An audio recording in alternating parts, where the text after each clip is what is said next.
Hi there. I'm Lyndon Thorpe, and this is Burnout Breakthrough. We're here every Monday, and I'm going to start the ball rolling today before my guest Joseph Nwoye arrives. He'll be here in a moment.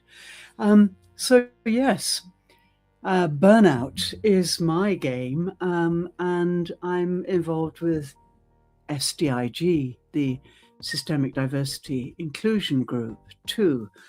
For me, burnout is really all about how we live, how we judge each other, our relationship with ourselves. And many people are burning out because they are so concerned about their outer life instead of returning to their inner life. Jobs and money-earning pursuits and so on all lead us to be terribly self-conscious about our external world, when all the time we can regulate everything and we have everything we need inside. So it's my mission to try to make people realize that their riches, their talents, their perspectives, their glorious differences are inside. And if we spend more time inside, then we're going to radiate outwards and attract people to us. Instead of forcing, pushing, with performing, fabulous presentations, slideshows, all of this. Instead of putting all our energy into that showy aspect of being human, it's much more effective to come inside and work on our inner self. And then we become radiant, and people want us to work with them. They want us to be involved in their projects and so on. So it's all about ethical visibility, really. And ethical visibility means you've got time and energy to put into yourself, into your own resources. Earlier last year, in August last year, I published a book. And today I'd like to just give you a little tour around the book. It's called Your Body is Your Business Plan. And I'm going to just share my screen now so I can talk you through it.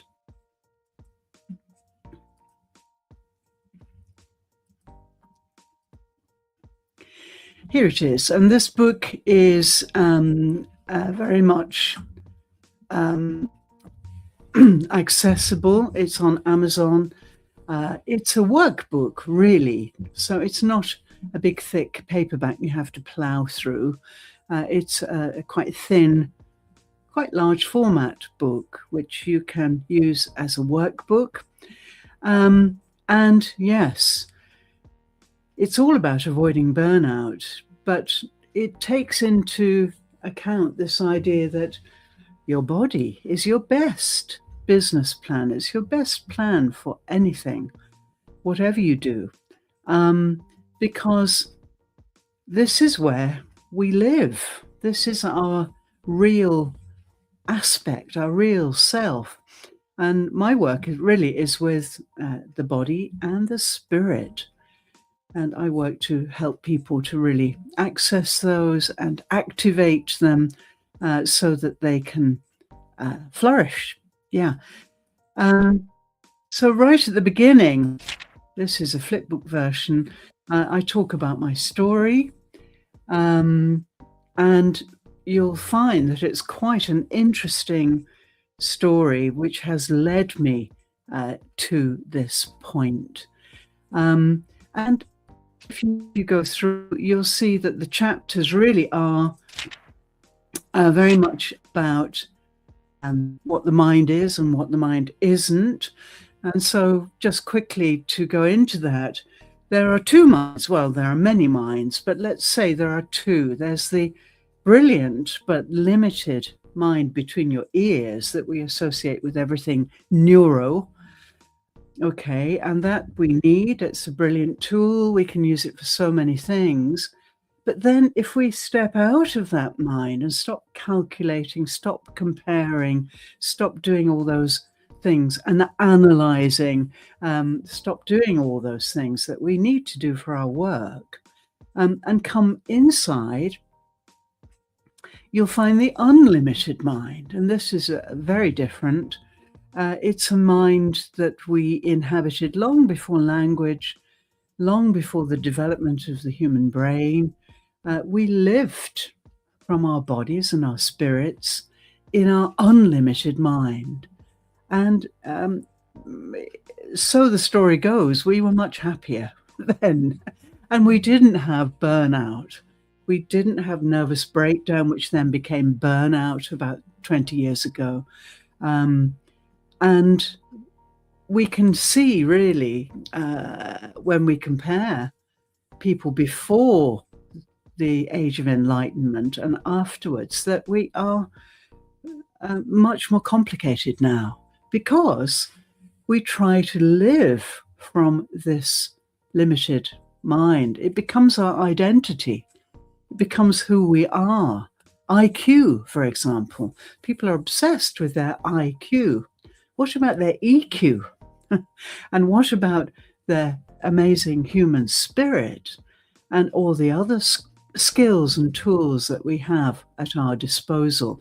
So I very clearly mark out the difference between the limited mind and the unlimited mind. And then, as you can see through each chapter, I go through what burnout is, and how we can take the limited mind out of dominance and let the unlimited mind pervade our lives and use them in balance. The limited mind, fabulous tools, set of approaches and protocols, strategies. But we can't live from that. Life is not about all of that stuff. Life is about your feelings, your sensations, your dreams, and so on. So the mind really is a servant, and it's not a master. Yeah, and then I go through more details of how costly it is to live in your head. Very, very costly. And I work with many people with burnout at various stages. They're on the verge of it, they're in the middle of it, they're recovering from it. Can take 2 to 3 years to recover. But basically, what I see is someone who is damaged. Nervous system is damaged because of compulsorily living in the head. And so once I work to get people out of that habit, down into their inner zone, to start to explore their inner riches, then they start to recover, to heal, to thrive, and hopefully they never will encounter burnout again. So yes, it's a book. There are lots of inspiring images. And in this book, I talk about my lodestone method, which is a way to balance your mind, your body, and your spirit. And compasses have to be calibrated. But this is my lodestone method, and it is a 30-day program, and you practice every day for 30 minutes. And this will bring you out of your head, into your inner zone, into your spine, your body, your breath, your whole body awareness, which is glorious and which most people are ignoring or neglecting. So my lodestone method brings you into that every day for 30 days.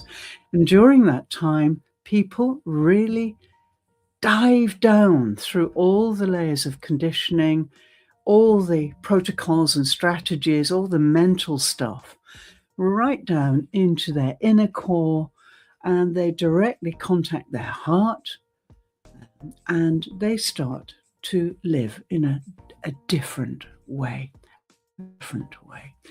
So that's just a little look into my book. Please DM me if you'd like more information. We'll be talking about it more today. And I think now my guest, Joseph Nwoye, has arrived. So let's go back. Joseph. Okay. Thank you so much, Lyndon. Hi, Joseph. How are you? I'm good. I'm just sorry that this Tech 2, they called me to do something, and I was doing it. It took me a little bit more time than I had wanted. Okay. So that's why, yeah, I had your comment, and it was quite well, I realized you were busy, and I know you're a very busy man, but I thought I'd get started and show viewers my book a little bit and talk a little bit more about what burnout is, just until you arrived, and then I heard you arrive, so that's fine. Okay, so shall we carry on? This is our 5th interview together, and I'm really enjoying it because we're learning more about SDIG and the future of SDIG, and also we're learning more about burnout and how to avoid it. And that's the title of my book, How to Avoid It. Because if you follow my methods, you will step out of your mind, this mind which dominates. And as I just said, quoting from my book, this mind is not the master. This is the slave. This is what can work beautifully for us and do all the tasks we have to do. But this, the heart, is the master. We are heart beings. We are human beings, and we work from the heart, basically. So if you follow me, you will really learn the joys of coming back to your body, to your heart, to your breath, to your spine. All of these things are so important, and we tend to outsource them. So we outsource our health. Yeah, we entrust our health to qualified strangers in white coats, when most of the time we can know for ourselves about our health. I myself, I'm getting on in years, but I've never ever been in hospital. I've never had a serious illness. I've been balanced all my life, and I'm continuing on with tremendous energy, relentless energy, really. And that's because I'm balanced, and I've been balanced most of my life through my Buddhist pathway to begin with, and then through all my body work connections and so on. So yeah, avoiding burnout is so good. Joseph, let me ask you, do you know anybody close to you who is burning out at this moment?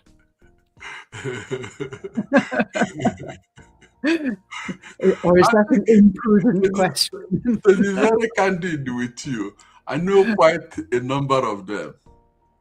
Right. I know quite a number of them. As I listen to you speak or comment, to give a little commentary on that book, I think that book is something I will encourage everyone to take a look at.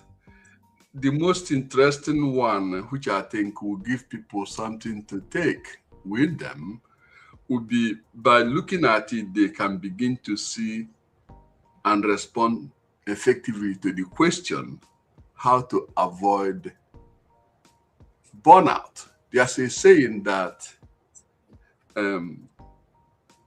prevention is better than cure. So by learning that, you'll be better equipped to avoid it in the first place. It's not a pretty thing. No. Now, for people who happen to be there before they know, which happen for the most part, all the people that are burnt out, that book will also, I think, would be a good thing to use. And it reminds me, as you know well, Lyndon, I'm more of a holistic individual. So when I look at things, I look at every component of it. I saw something about Sanjay Gupta, CNN chief medical officer, and he emphasized that he happened to also be a journalist. I mean, a journalist that pursues the truth, not like the garbage journalists we have today that take part and bury the truth, especially when there's advantage for them, whether it's monetary or otherwise. We don't have good journalists. They take part before. So the reason why I mentioned Sanjay is that he came up with a new thing, that a new medicine that I think he's selling them $45. But this new medicine has helped people who may have been in a very difficult situation, like the husband of I think her name is Moore. This actress, she was very good.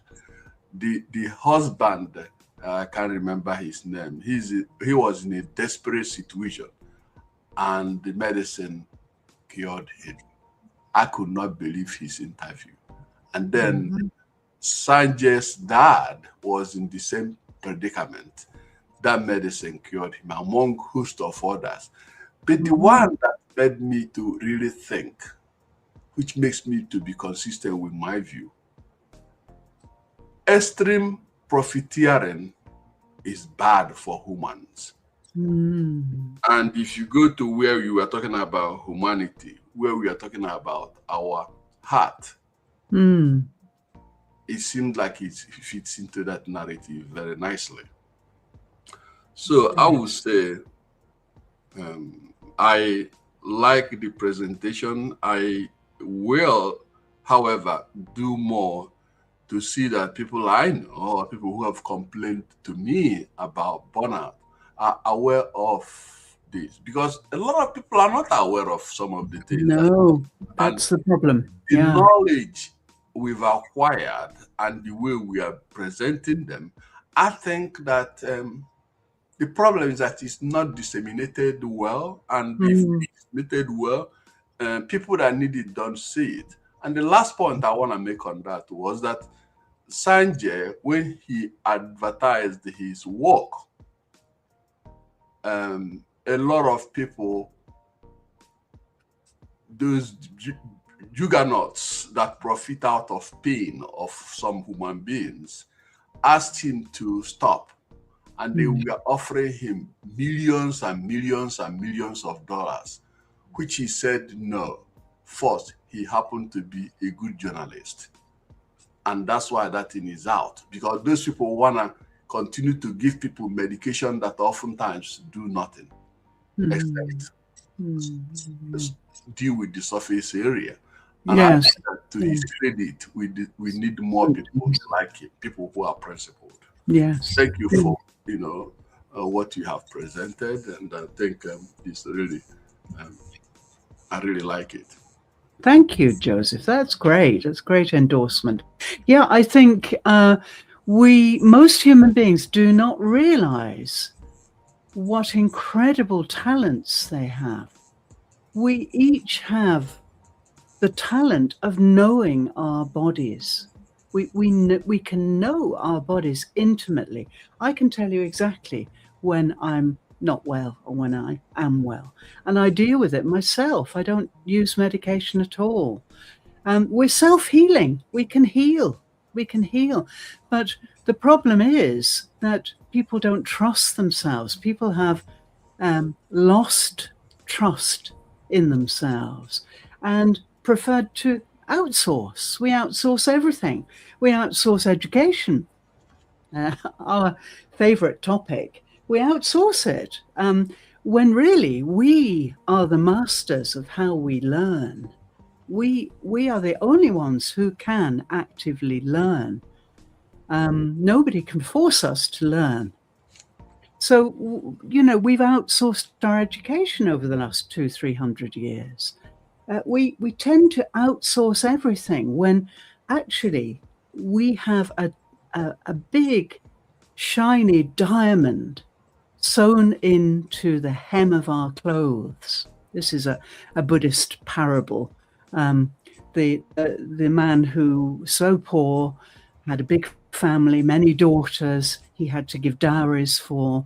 So in desperation, he went out to seek work. He couldn't get enough work. And he traveled a long way away from home, and he worked really hard, and he made lots of money, and he became high level person. He became trustworthy and a manager. But then he started to drink and started to associate with the wrong people. This is the story of what happens to people, isn't it? And eventually he lost everything. He lost all this wealth.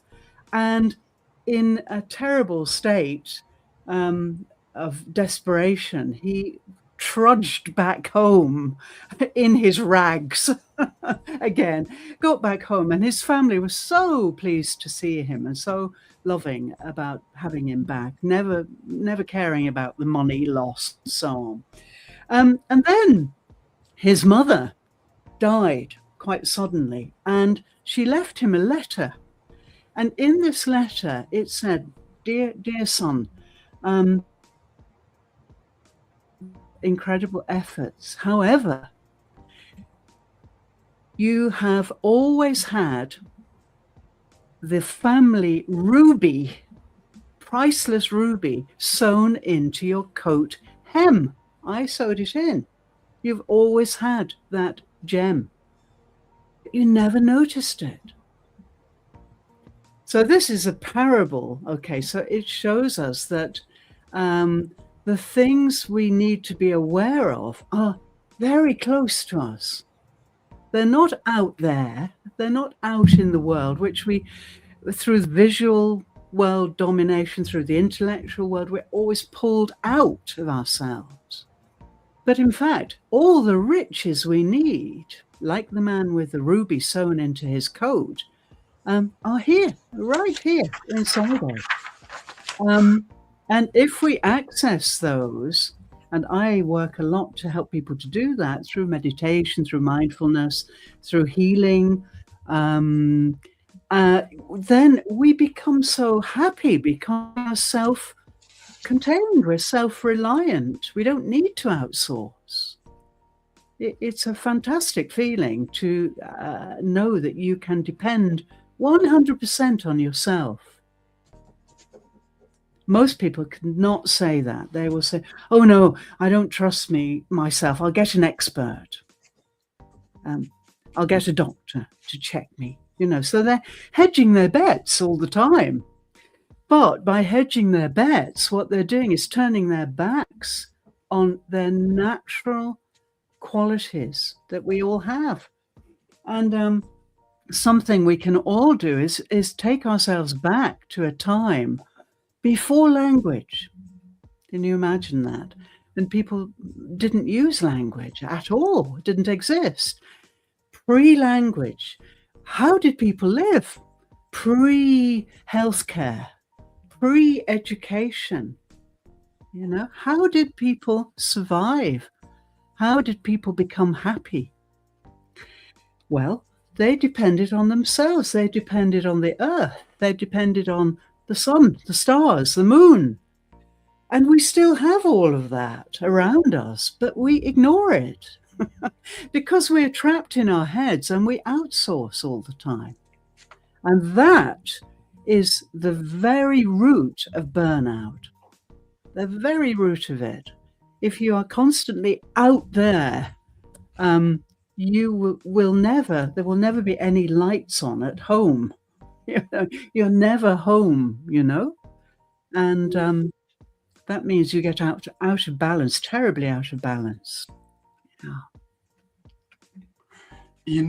As I listen to the way you contextualize that, I think it opens those who can not only get the foundational preparation, but it will also give them various trajectories through which they can utilize the same information to do what you're indicating. You hammered on how we outsource our values, our health, our education, etc., etc. Can you imagine if you were not things like media, misinformation, fake news, etc., etc., which sometimes inject falsity into the minds, and these falsities take root and begin to be the guidance to how we live, thusly resulting in people not having confidence in what they can do for themselves. And it goes on and on. And if you take a slight turn and say, I'm going to touch on one thing and use it to illustrate, and you find out that you have numerous examples to give within that context, and just for the purposes of giving my own, you may not support everybody else. Everybody can create his or her own. And if they look at it carefully and holistically, they will get to the same. And what I would say here is that you say that our mind is important. It helps us, but it's only a part of the equation.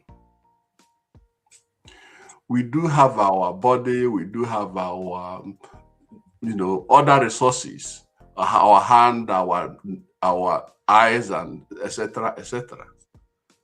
But if we take, for instance, music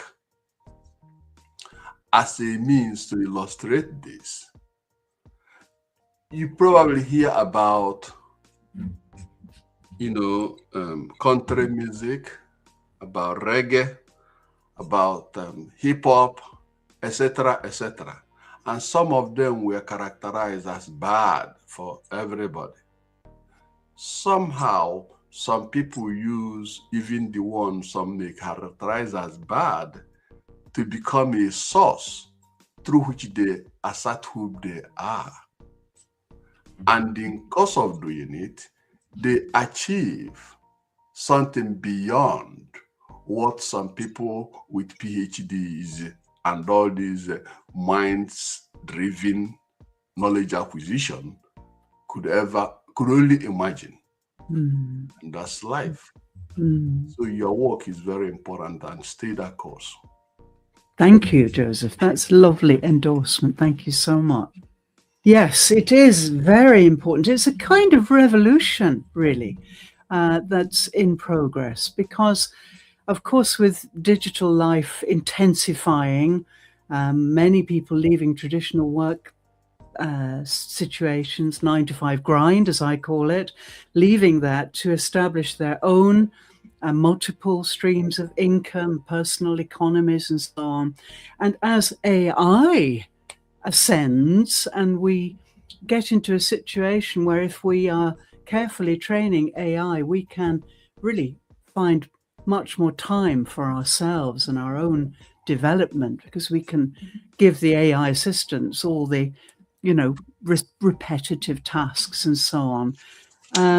Then it's the right time for us to think, okay, if I can give my assistants, my VA, my AI, all this work to do on my behalf, then I've got time to develop myself. And I'm not going to go and sit through 100 webinars on mind strategies. I'm going to sit with myself at home. I'm going to breathe. I'm going to relax. I'm going to, walk in the forest. I'm going to do something natural for me. And in that process of actually starting to explore you as a natural being and remembering how you used to be long before the mind became such a bully, really, a dominant force, then you will find that your life starts to really balance, and you can really pick up the tools when you need them, these tools, and put them down again and come back to your real roots, your real origin, which is your unlimited mind, your body, your heart, your spirit. And it's the perfect time for us all to start to really think about this seriously, because we are going to have more time for self-development. I think one of the problems with this is that we've become so inured to the measurement that we get, and the rewards that we get out there. You know, if you attend a webinar, you'll get a certificate. If you go and do this, you'll get a score. If you go and do that, you'll get an accreditation. We're so used to feeling that we have to be certified. We have to be acknowledged by a certain level of achievement. And so when we come to looking after ourselves and getting to know ourselves, because we don't measure it, because we can't measure it, you can't measure the size of someone's heart in terms of their behavior, in terms of their emotional container. These things can't be measured exactly. It's good they can't be measured, I think, because they are natural. They're natural human things. So I think many people feel if they do have spare time, they quickly will go and, join a webinar and get some more knowledge. Well, I can tell you absolutely certainly that life is not about knowledge. Knowledge is great. I can't knock it. It's great. It has its place. But self-knowledge is worth 1,000,000 times knowledge. Knowledge is words, symbols, air, facts, numbers. It's very abstract, really. The self, knowledge of yourself, is concrete.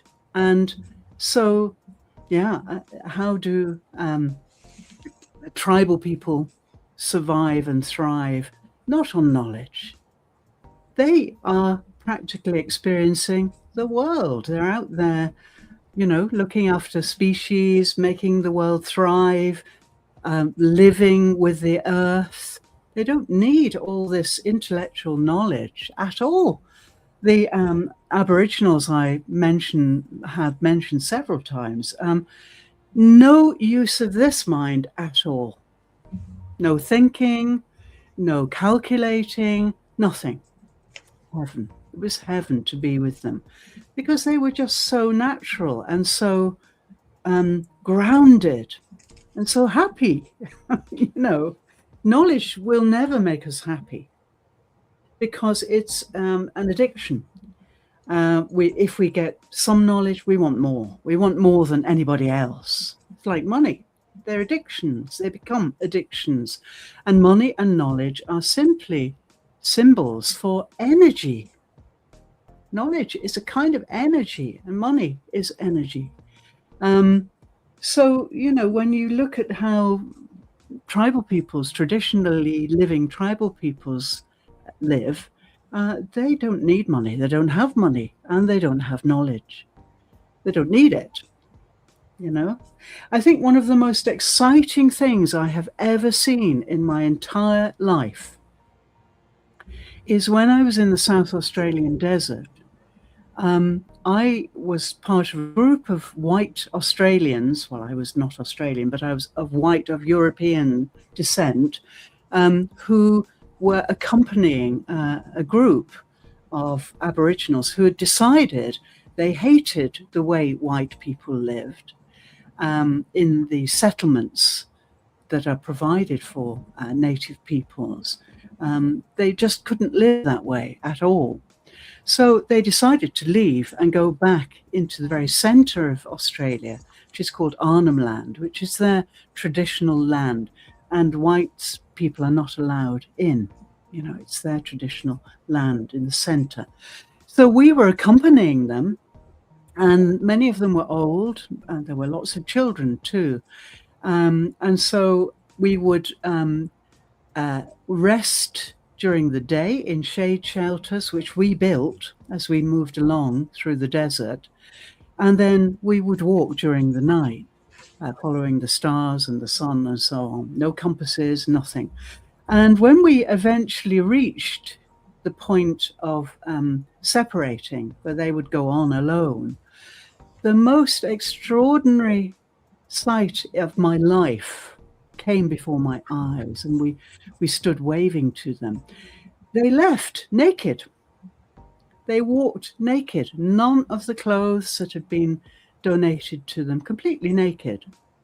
They were carrying their handmade desert tools. That was all made by hand from Earth's materials. And they were smiling so amazingly. They were so happy. And they walked away, and that was it. We never saw them again. The departure, I call it. It was the most exquisite departure I've ever seen. Naked human beings carrying tools to make their survival possible that they had made themselves from the earth. No plastic, no metal, nothing of that nature. This was the most moving sight of all for me. And it's always figured in my life since that time. I long to live like that. I really do, you know. Each time I listen to you give some of the examples of some of the things you've personally experienced, it evokes a lot of thoughts in me. When you spoke about the natives who were happy with their lives, and these are people whom, if we had the so-called developed world, if we had paid attention, there were things we should have learned from them. That if we did, we wouldn't be in the kind of quagmire we are currently in. Absolutely, yeah. Specifically, our environment, our environmental degradation. Those people believe in balance.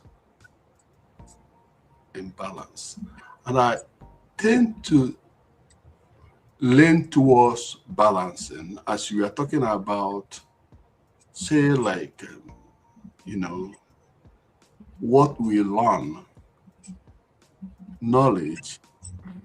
Yeah, knowledge is good, but knowledge without heart, in my opinion, is useless. Yes. The benefit to human beings is quite limited. Yes. So if we understand that, we probably will be better. But the danger we find ourselves is that some people don't even believe in what is crystal clear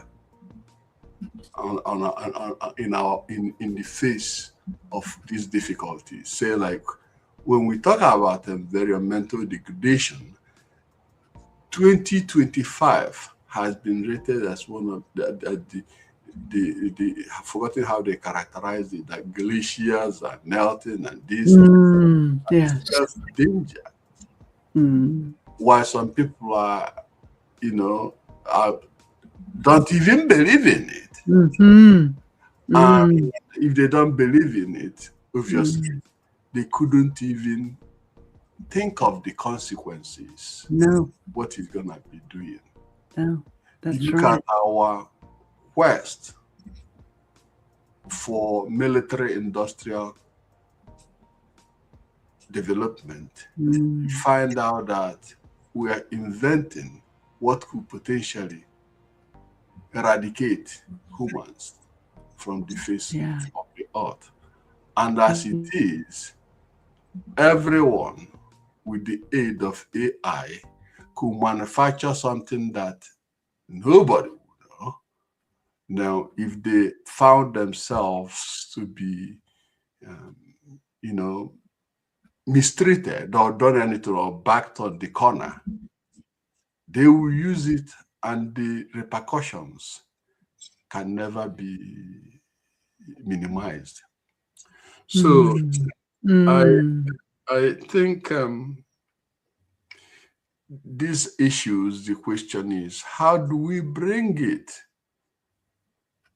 to awareness in a world of everyone, regardless of the information, is competing to Mm. set the person up as this, as that.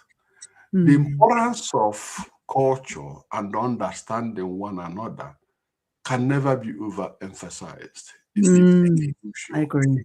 because That's if right. you look, there was something we did.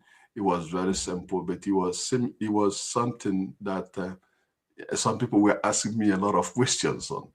And the premise of that was that culture is so complex. And regardless of how we try to measure it or judge it, we always come short. Mm. Then I use the simple approach to look at it. Say, like in Western cultures, we are more into contracts. Write this, sign it, do this. Mm. In traditional culture, they are more into saying, my words are my bond.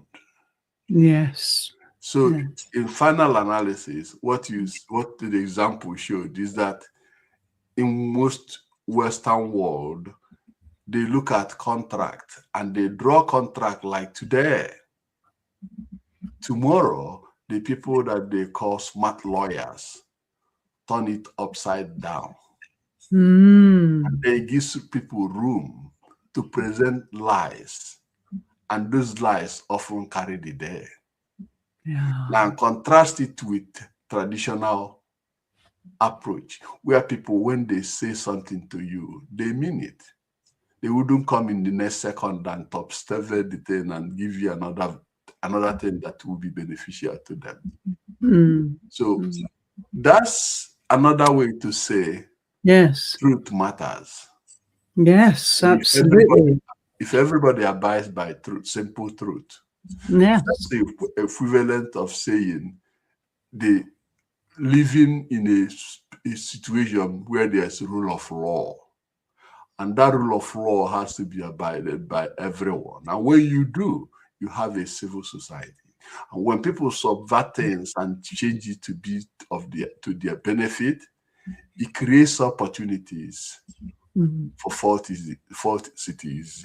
Mhm. This conception of reality, which is Yes. also leading us into so many problems, whether you're looking at it as individual to individual, business to business, country to country, and in fact, Mm.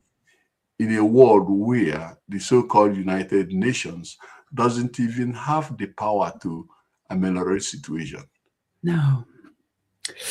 Yeah, this is we're in a real quagmire. I love that word that you use. We are in a quagmire, and it's really so important, especially in the business community, which I'm part of now, and I'm very missionary about getting people to use my work to find balance, because the most people burning out are in the business world because they're in that world of making profit, chasing money, chasing KTIs, and all of this stuff, you know. And so, as you speak, what I'm immediately thinking of is the hue and cry for people to be presence, you know, because everybody's projecting a kind of version of themselves in their presentations, in their negotiations, in their meetings, a kind of polished professional version of themselves. And of course, that's part of the demand of being in a hierarchy, a business hierarchy, of course.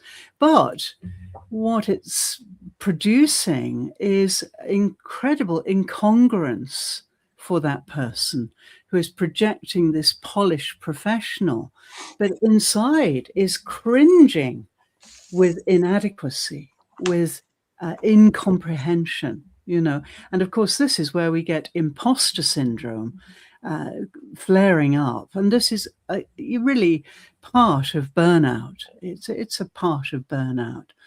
And so if we imagine all these human beings making their living, yes, okay, and perhaps making lots of money, being very successful, but in fact, inside, they are naked, cringing, really compromised beings.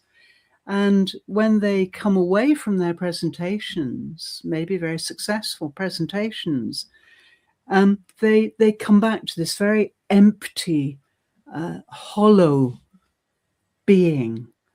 And so, of course, they don't want that. So they drink a lot, they take drugs, they don't want to find that they're hollow and empty inside because they've totally neglected their human spirit and their body, So then we get the substance abuse, then we get the desperate search for distraction from that. And so it becomes a kind of vicious circle, really. And it's very hard to get people's attention to recognize this and to recognize the signs. So, yes, I'm on a real campaign to get people aware, to wake people up to this, and to get them to start to realize that the future does not include being artificial in life. It's all about becoming yourself. And of course, we have the AI mirror, which I've mentioned before. I've created a product called AI Mirror because AI, the way it is programmed by the limited mind, by people with limited minds, is showing us how limited it is.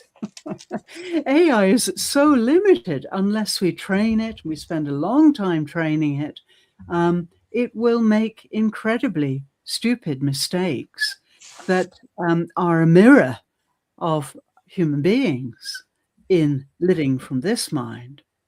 So once we come out of that mind, we can start to see through our AI assistants our problems, our limitations as human beings who live in the head. So yeah, at this time, especially at this time, it's the perfect time to really start evaluating yourself and getting to know yourself thoroughly. If we don't know ourselves, how can we know others? I think it suffices here for me to ask you a couple of questions. Good, super.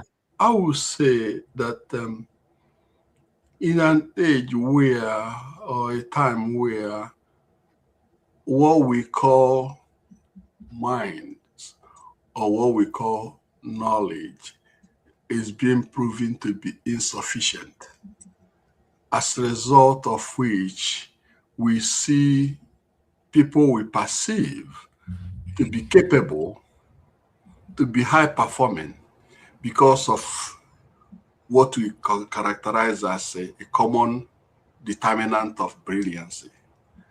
They are not even able to ascertain when they have that limited mind. That's right. This type of things. So if they have that problem, just imagine those whom we may characterize as common people, who obviously we assume that they don't know anything. So what I would ask you is, um, how do we determine how serious it is when it's still, or when it's still controllable, when it hasn't gotten beyond the cliff, and when it gets to that point of the frontier side of getting out to out of the cliff? How would we say, distinguish them, and what are the Yes. possible ways of dealing with Yes. either or both of them? Right. Great question. Super question. Yes, this is one of the problems, that people who are trapped in this mind don't realize it. They're not aware. They're not alert to it at all.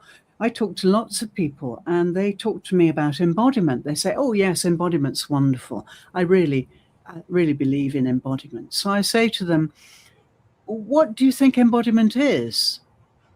And then they start to hesitate. And they try to find concepts to describe it. And really, embodiment has nothing to do with concepts. It has to be experienced.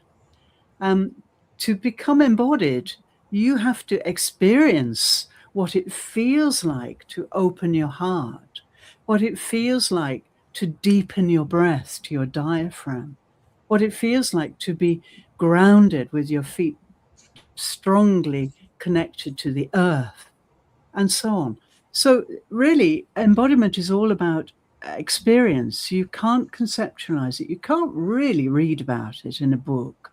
I've tried to write a book that points out some of the problems, but I was very careful to try not to conceptualize, to be very practical in this book, Your Body is Your Business Plan.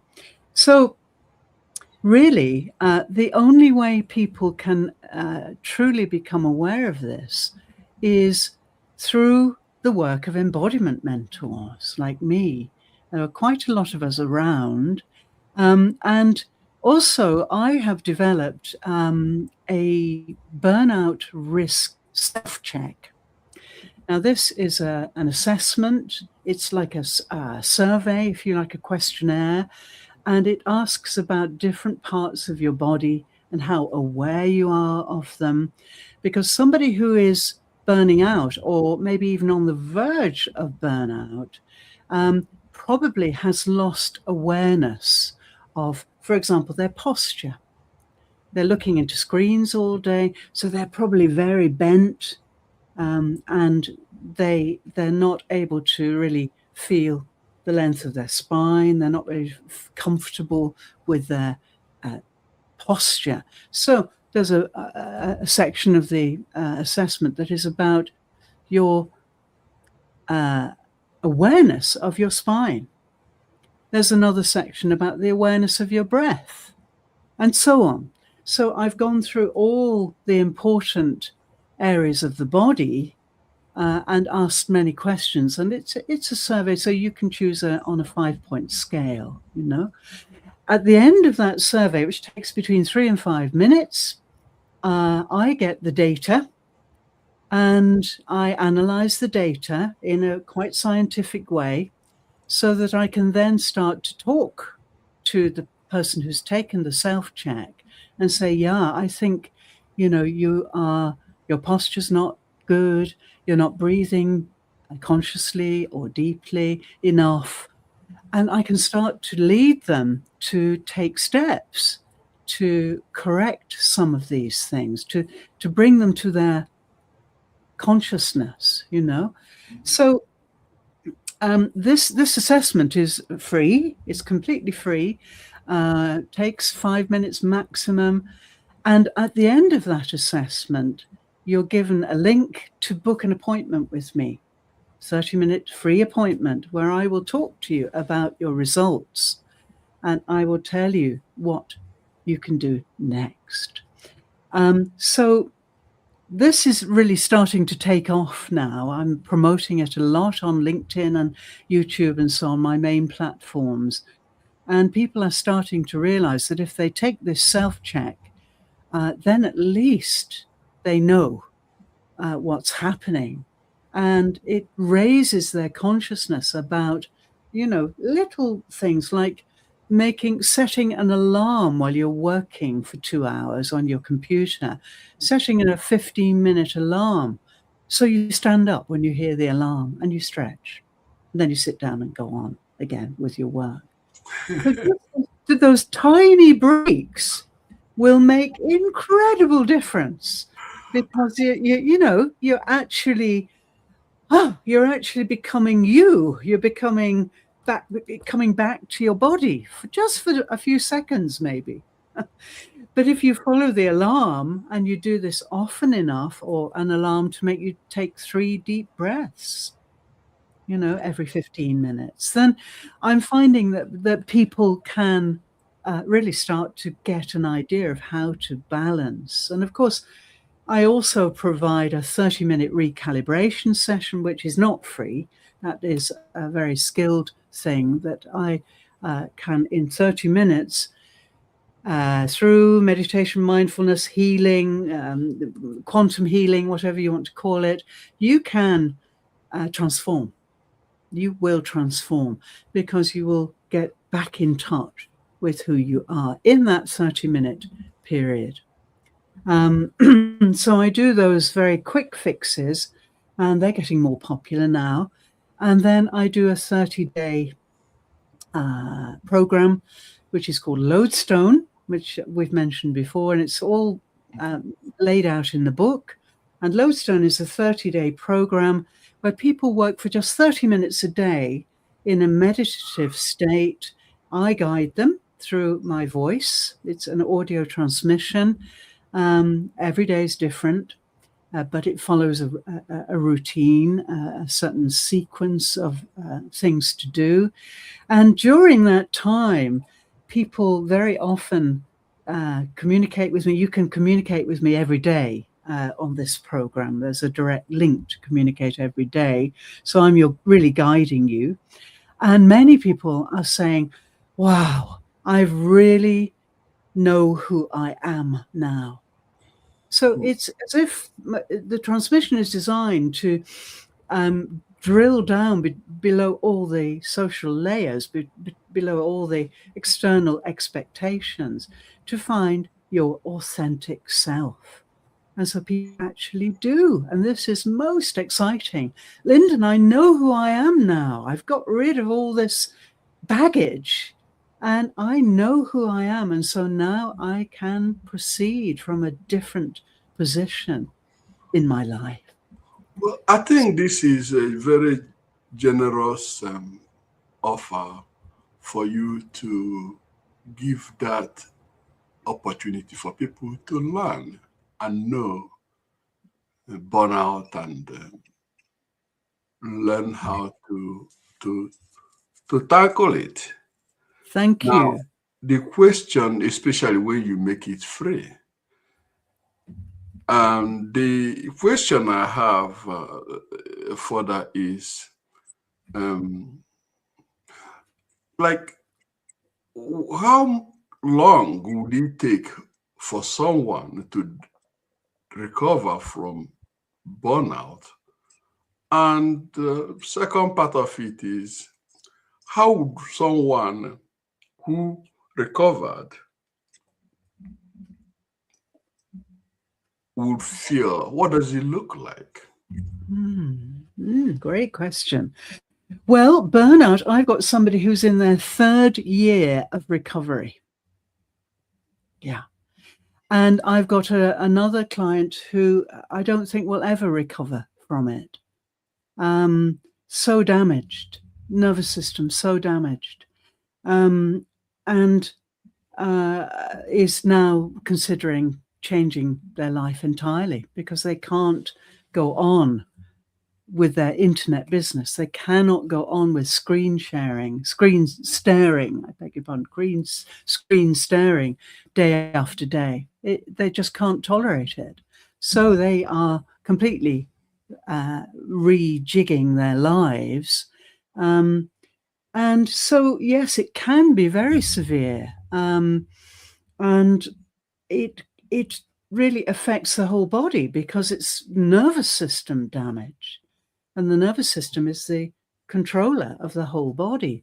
And so, yes, it can take a long time to recover.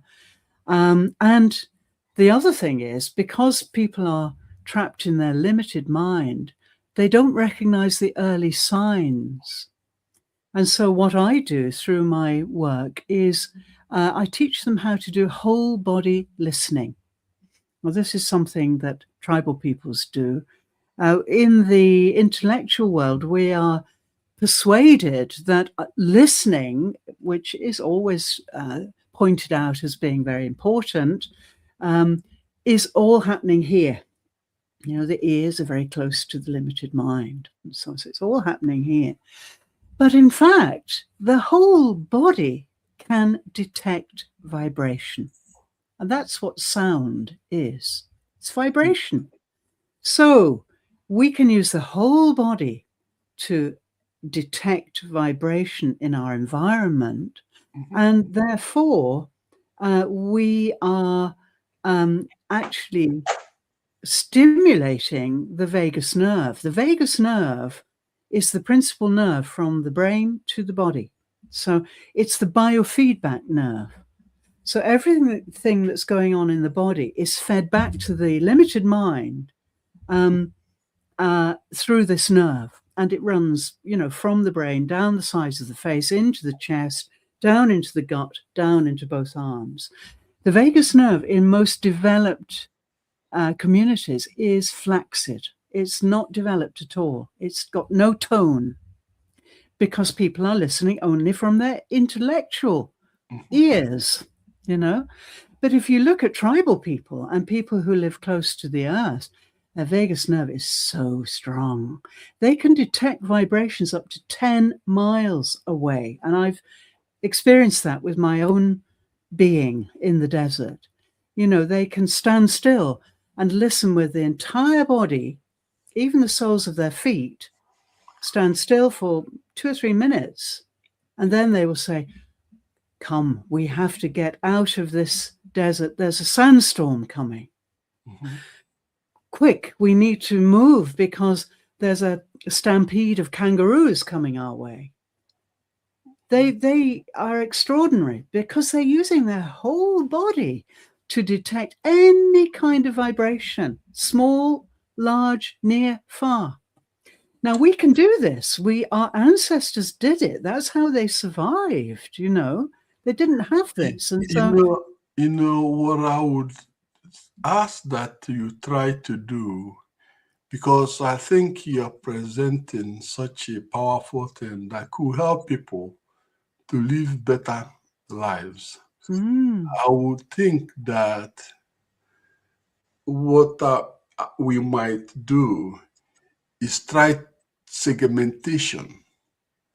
yes, well, that's what I do already. I'm breaking things down into small parts, but it's really a question of disseminating it, you know, so that if you have them into chunks. Say, for instance, I think I commented on what you were writing in LinkedIn about breath, about how you position yourself.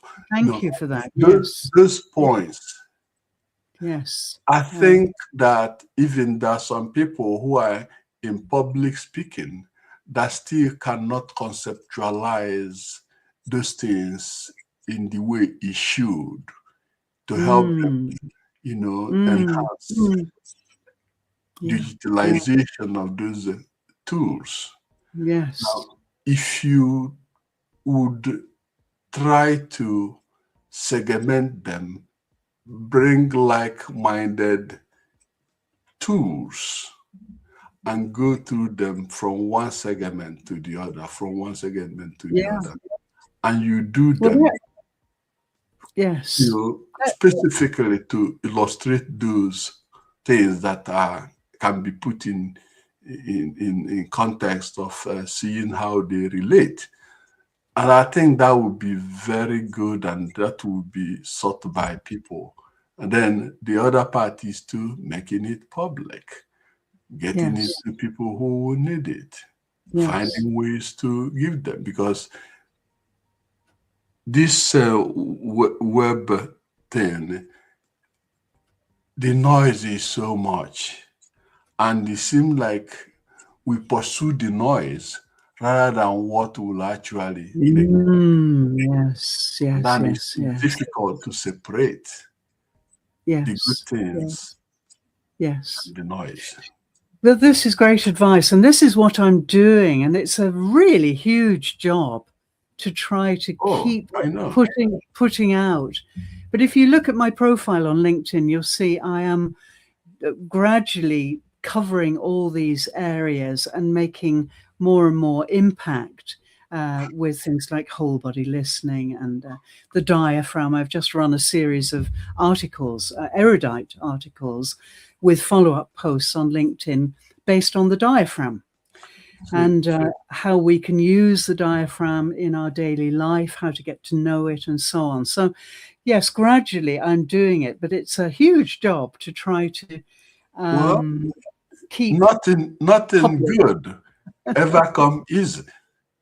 And I will also say to you that our book can be looked at in that context. Because Absolutely. when you get to teachers, there are teachers who may have been taught by someone who is a behaviorist or somebody who admires behaviorists rather than other theoretical views. So it's incumbent upon us to articulate it and make it in simple ways, as we discussed in the book. If you're advocate or activist for behaviorism, there isn't anything wrong with that. No. But we try to put it in very succinct way that teachers will know exactly how they use that theory to guide them in their curriculum development. Yes. How to Yes. use it in ensuring that when they're doing it in the classroom, that students are not having mistaken their view from what needs to be done. And by sort of, segmenting them, because I believe in the theory of chunking. Our mind Yes. tend to get Chomsky. things Yeah. into, and it makes it better. So Yeah. those are things I would like to chat with you later with Dr. Namita, because we have to do that. If we don't do that, we are not doing good service to the book or students, parents, teachers, those who care about education of the children. Yes. I think we have, so I really, really appreciate what you've done. And I think we just have to, continue to let people know, because dissemination is critical. Yes. Otherwise, It's critical. people that will need those things will never see them in the world of media noise. That's right. So true. Thank you so much, Joseph. And I think maybe we should bring this to an end now so that we don't overwhelm people. We'll be carrying on next week so we can start to really go into these segments in more detail. For example, maybe next week I can talk about whole body breathing and talk more about it. And, we can gradually spread the word. Yeah, thank you so much for coming today. I really enjoyed your questions. I enjoyed your framing of the discussion. I was listening, and it was very well done. And I think that, as you edit it, try to make it in a way that people don't tend to look at one concept and then overwhelmed by other concepts. That's why I emphasized the need for chunking. Because if you chunk the thing, people are more able to follow and comprehend the part, small part of it, and then another part of it. And when you integrate them, then they get the holistic approach to what you intend to let them know. Yes, quite very true. Yes, so thank you. Let's continue on next Monday, same time, same place. All right. All right. As always good to see you. Thank you, and continue the good work. Thank you so much, Joseph. See you soon. All Thank you. Okay. Thank you so much, everybody, for coming today. I hope this was interesting. We certainly did get into some interesting points.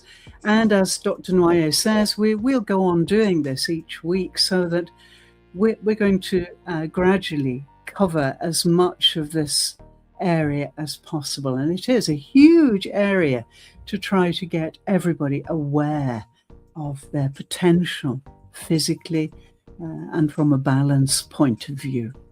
So I'm Lyndon Thorpe, and this is the Burnout Breakthrough.